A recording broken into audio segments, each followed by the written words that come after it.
Ketiga tahanan ini ditangkap tim Jatanras Polrestabes Makassar di Morowali, Sulawesi Tengah. Usai ditangkap, ketiganya langsung dibawa ke Mapolrestabes Makassar. Dari 5 tahanan yang kabur, 4 diantaranya telah ditangkap. Sementara 1 lainnya masih dalam pengejaran. Sebelumnya, 5 tahanan Polsek Talok Makassar kabur usai menggergaji teralis besi jendela di samping toilet ruang tahanan. Kelima tahanan ini merupakan tahanan kasus penganiayaan, penggelapan, dan pengancaman. Ya, yang tahanan kabur di Talok, Polsek Talok sudah mengamankan 4 orang. Tadi 3 orang sudah diamankan. Ya, 1 masih dalam pencarian. Yang paling jauh diamankan di Morowali. Ya, itu upaya polisi yang melakukan pengejaran terhadap tahanan yang lari.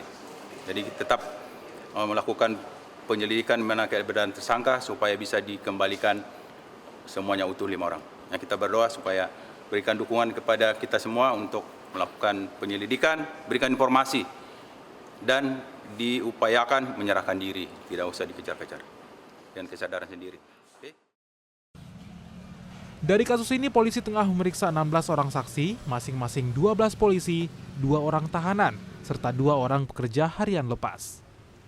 Dari pemeriksaan yang dilakukan, gergaji yang digunakan ke-5 tahanan berasal dari pekerja harian lepas tersebut.